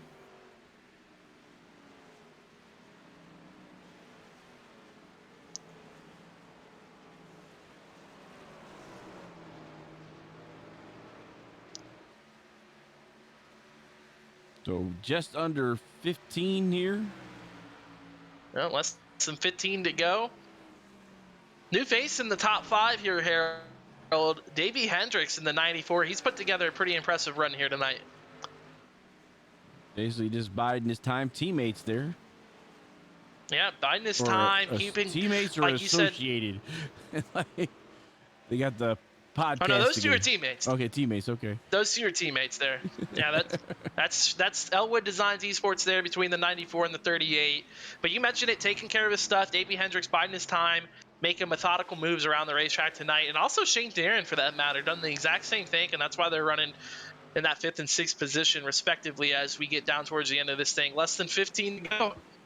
A lot of lap traffic up ahead for our race leaders as well. Yeah, that lead has gone lot down of to traffic. 3 seconds now for Cameron Hearn. But of course, that only means that second, third, fourth on back, they're all going to have to encounter this as well. Scioli's starting to put some distance between him and Fambro as he's trying to keep pace with the leader of Cameron Hearn.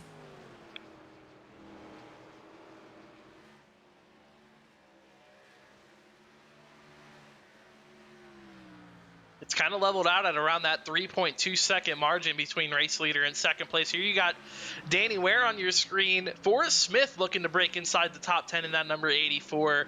Having a solid run here tonight. Looking to capitalize and cap it off with a top 10 finish. Right now, Danny Ware's got the spot. The 84 trying to take it away.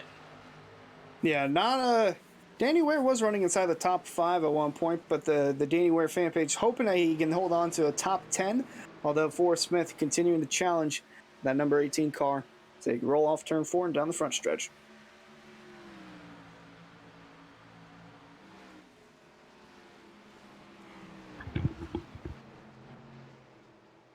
A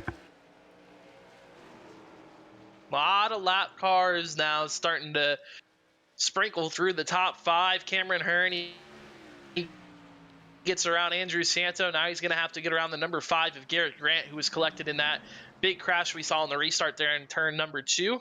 Cameron's going to famously take that inside line down on the apron and get in front of that number 5 and put him one lap down on tonight's event in the 16th spot. Up in front of the 67, though, here, Hunter, with 10 to go. I don't see a lot of lap traffic he's going to have to deal with before he gets to the checkered flag here tonight. No, looks like a clear track in front of him as he took the Newman line that last time by. I think he's led every lap. He might have lost a lap or two from the pit stops, but I could be wrong on that. There we go. He's led them all. He's led 131 out of 131 tonight. Definitely, I don't know if we've seen something like this. I think we had James Shainwolf last season in the ARCA series. He led every race en route to his championship finish and winning the championship as well. This is going to be up there with just as impressive of a run. Yep. If he can do it, lead every lap and win the race, that would be a pretty immaculate feat to do. Oh, Andrew Santo got right in the way of second place James Scioli there. He had to get around the lap traffic, and it got hectic. And luckily, he was able to do so. Santo apologizing over the radio, said he didn't see him coming there. Boy, a close battle right here.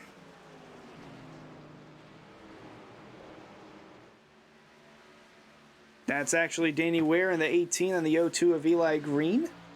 Battling for that 9th spot, so the 18 trying to move up one by one here in the closing stages. Oh, man, Eli sitting it down in there. I thought he was going to get into the left rear corner of that number 18 of Danny Ware, but just slow down enough to keep it off of him, and Danny Ware's going to launch off of turn number 2 there and start to grow that margin between him and Eli Green. So now Eli's back in that 10th spot, just in front of Forrest Smith in the number 84, as the battles are starting to settle out a little bit. Just 6 more laps until this thing's in the books. There is the 38 of Shane Therian.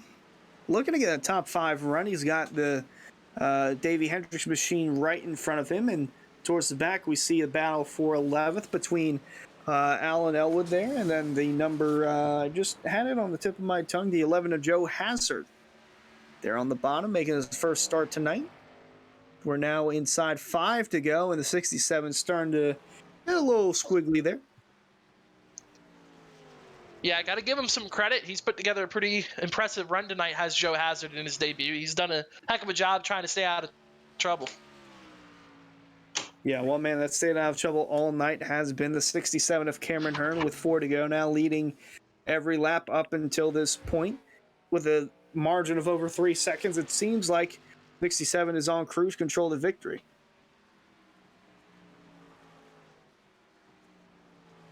Coming here to get 3 to go this time for Cameron Hearn here at Phoenix, and we touched on it in the pre-race, Hunter. He's already got 3 victories at this track. He's won here twice in the Truck Series, and he won last season's Lodgebox Series season finale. Looks like he might be picking up win number 4 here at Phoenix in area. Pretty impressive stats that this guy's throwing together here, but still got 2 more laps, 2.5 more laps before it's all said and done. Yeah, just another dominant performance from Cameron Hearn. It's like he never left. Like there was never a break. He's just picking up right where he left off.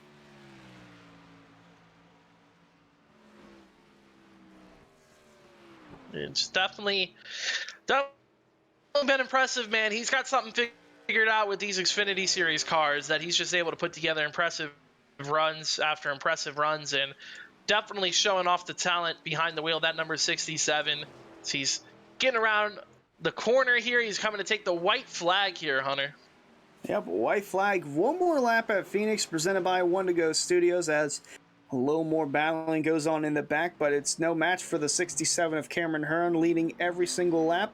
Still has to lead the last one as he's rolling through turn 2 and down the backstretch for the final time. Looks like we got a slow car down here in turn 3, Hunter, but it's not going to be any issues for Cameron Hearn. He's going to pick up win number 1 in the Lodgebox Series season here tonight at Phoenix.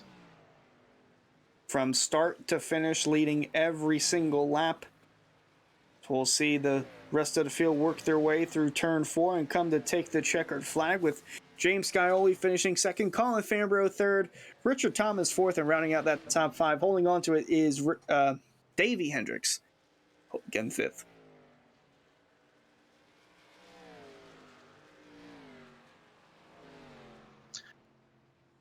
First win of the season in the Lodgebox Series for him, Hunter, and he actually makes it back-to-back from Tuesday night's Truck Series race to tonight. And the Cameron Hearn fan club probably going a little crazy right now. They were a little under the weather from from Tuesday night's victory. I can only imagine what they're going to be like after tonight's win. That's what happens when you go back-to-back, right? Absolutely, and looks like I don't know if that's just the way the car is set up, but no, he's good. I thought the left front was down. He's taking a quick Polish victory lap, it seems like. Was the track that started it all. He's actually going to hit the wall, see if he can complete a lap before... Oh, no! Garrett didn't like that. He did not complete a lap. He did not complete it. Oh, no. Well, good thing there isn't inspection, because I don't think he would have passed. That might have been... Oh, man. Well, let's just bring him up here. Cameron, this is Hunter, Harold, and Jake in the booth. Got a coffee? A little sore, but I'm good. Say, hopefully you're all right and you're not concussed after that hit. But what a dominating performance from start to finish, leading every single lap. Take us through what that was like. Yeah, Alan, Alan's always fast, and there's maybe 5 or 10 laps on that first run. He kind of gained some ground on me. I don't know if he was shifting or what, but just we had really good short run speed and really really good long run speed. For a second, I thought it was gonna be a fuel mileage race, so I was clutching. I think Alan was clutching too. And I think he lost some spots trying to save fuel while other guys kind of were racing it out. But just staying up front out of trouble. Alan had that speeding penalty, started in the back, and Alan ran second all race, and that kind of took a little bit of the edge off the pressure, on the restarts. And hate that he got caught up in the incident, but that's one of the things, being up front is key to having a chance for the win. Jake, anything there? Cameron, I mean, it was, yeah, definitely. One of the only times I think seen in this series even that somebody's led this thing from start to finish. We saw it last time at Phoenix for the ARCA series, James Shainwolf leading every lap. How about that tonight, man? I mean, leading 140 out of 140. I don't know if that's something you've done before or not, but it's a heck of an impressive run. Yeah, a couple of nights ago we were looking at statistics and laps led, and I thought it'd be pretty cool. It takes a lot of luck because some guys can stay out on tires or something like that, and green flag pit stops, cycling around. So lead lap, every lap is awesome, but as always, doesn't really matter as long as you lead the last one. But this is one of my favorite tracks. You got 2 totally different corners, a lot of braking, a lot of different lines you can run to kind of find speed, and that's why I like racing there. I was going to say, this is actually your 4th win in area alone at this racetrack already. So pretty impressive stuff you're putting together, man. Congrats on the win. I'll give you a chance to thank any of your sponsors and teammates. Yeah, I want to thank all my guys at Elite Entertainment. I want to thank CNC Login, Elite for sponsoring the car, sponsoring the league, you guys for the broadcast, you for the awesome league. I wish I had a better speech. Maybe I need to write something down next time. But hell of a race. I appreciate everybody showing up week in, week out. There's a lot of fast guys here, and I highly doubt there's going to be a race like this where somebody's going to lead lap to lap, but just things kind of fell perfectly for that to happen tonight. I'll give a shout out to my wife watching right now. I think I have 2 fans now. My dad, who watches every race, so it's cool. You guys do an awesome job for the broadcast. I appreciate it. Eric and the league admin thing tonight. Lap down cars tonight kind of stayed out of the way for the most part, so I appreciate that. But hats off to everybody who shows up week in, week out. I thought he was going to get I was going to say, Cameron, I thought you were going to get a tape recorder and just, hit play. It's like, here we're with the 67 again. And no, I honestly, going into each, there's probably 5 to 10 guys that really, if they have a good night, they could contend for a win. And I guess my main thing is I used to be real aggressive and put myself in some bad situations. And I've kind of gotten older. I maybe have kids now. So I'm a lot more patient when things go on and kind of let things come to me and don't really worry about what everybody else is doing. But yeah, things have been good lately. So hopefully we can keep them good going the rest of the year. All righty, well, we'll let you go and celebrate that win. We already know the Cameron Hearn fan club is at a wild night Tuesday night. I can only imagine what they'll be like tomorrow morning. Have a good night. I appreciate it. You guys have a good weekend.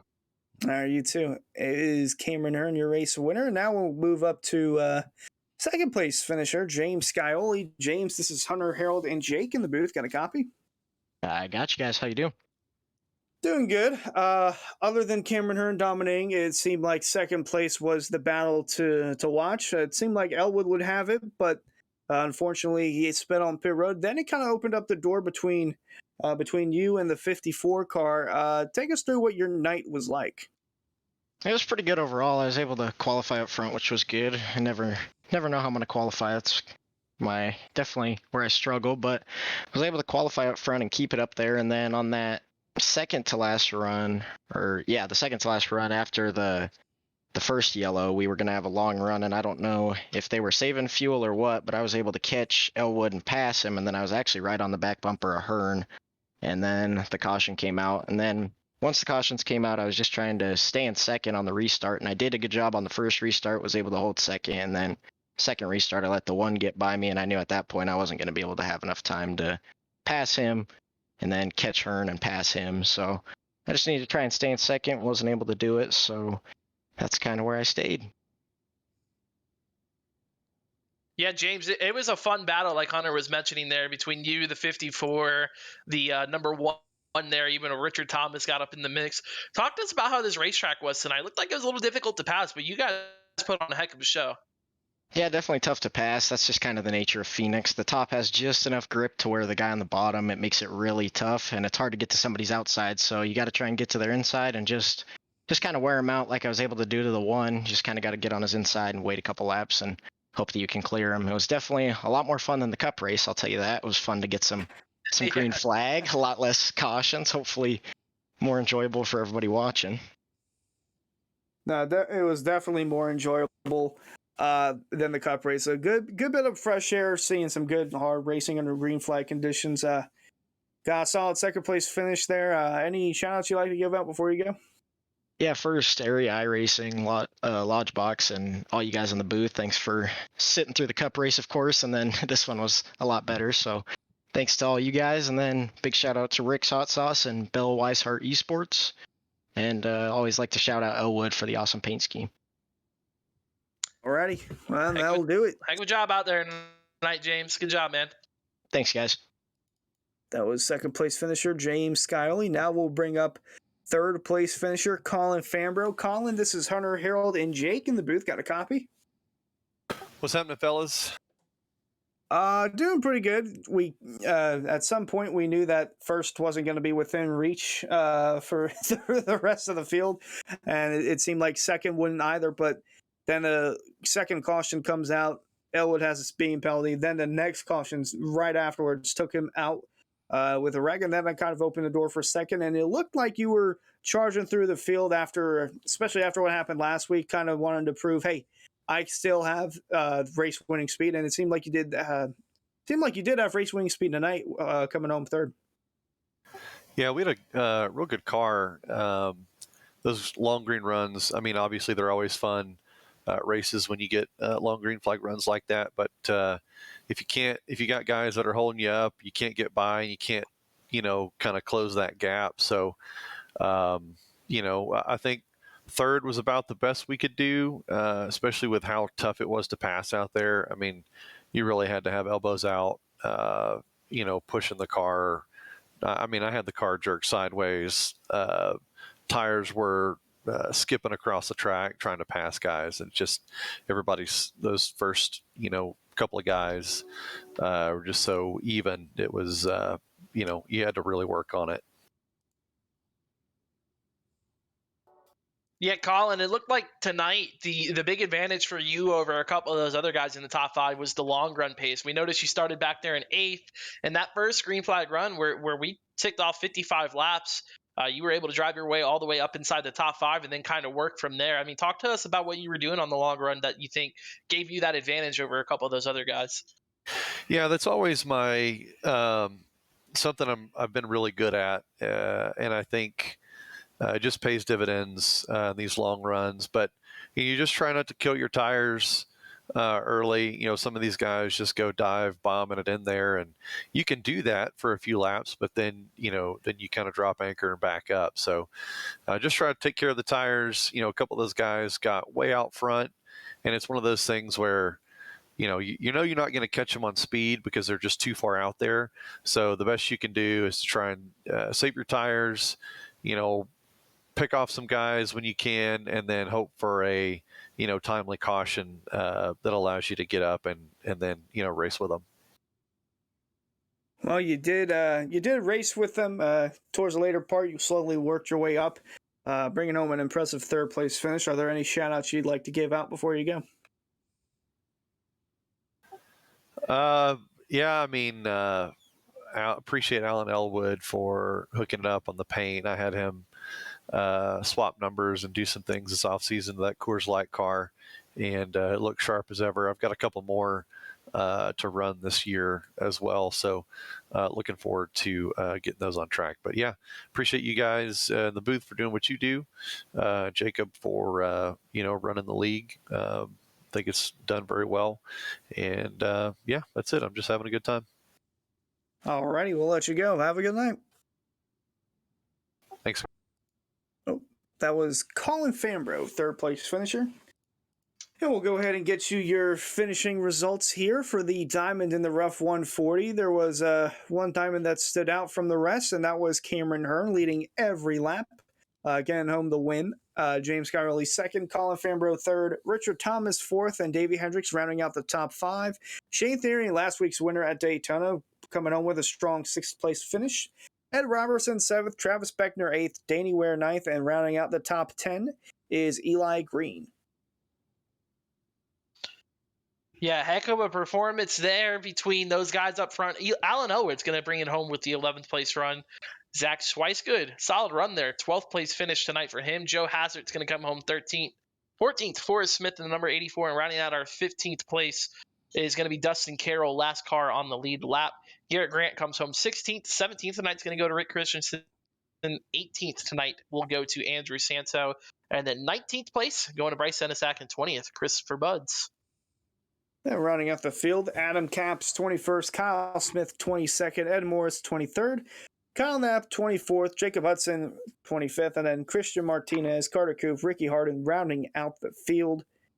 And we'll get you your race recap presented by Elwood Designs. Cameron Hearn once again winning, leading every single lap. Had 3 cautions for 12 laps, so we went over our series average.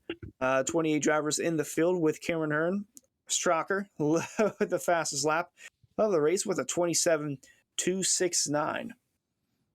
Harold, Jake, any final thoughts before we wrap it up here in the desert? You talk about we went over our average of 2 and got 3, but it was the first and only series of the 3 that wasn't in double-digit cautions. Yeah. So it's a whole lot of, I mean, these guys learned how to race around one another, and we had some issues where, we saw some guys, and it looked like cars that got loose were the start of this, where they would lose the speed, and then, the closing speed of the car behind them, usually coming off that corner, usually caused the car to, get tapped a little bit, like we saw Shane Theron, and I'm trying to remember who that was sideways, and he basically just tapped him slightly to cause one of the 3 cautions. But that's pretty much what we saw. But we'll be heading up to the dirt next week and talk about a complete change. Well, actually, for the year, we'll be on the concrete. But for the other 2 series, we'll be in the dirt, and we'll be doing something completely different than what we normally do on area. Yeah, I think I'll jump in there. I'm excited to see what Bristol Dirt's going to bring Monday night in the Elite Entertainment Cup Series and Tuesday night in the CNC Logging Truck Series. Then we take the dirt off. We go to Bristol Concrete, like you mentioned there, on Thursday night with these Lodgebox Series returning back to the short track. So it's going to be fun to see how next week plays out. Looking forward to that and seeing what we'll see up front. We'll be live from Bristol next week. The Bristol Dirt for the my mind's drawing a blank here, and I don't know why. I've had a long day. So the Monday Elite Cup is Series.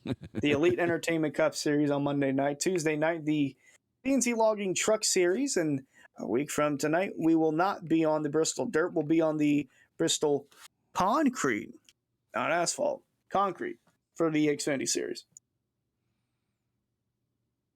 Xfinity cards, excuse me. And looks like that'll do it. From everyone in the booth to executive producer Harold Darner and Jacob Bell, I am Hunter Sleppy saying so long, and we'll see you on Monday. What an exciting race brought to you by Wendigo Studios. Here they come out of turn 4 to the white flag, and it's 1 to go. Thank you to all our sponsors, drivers, and viewers. We'll see you at the next turn.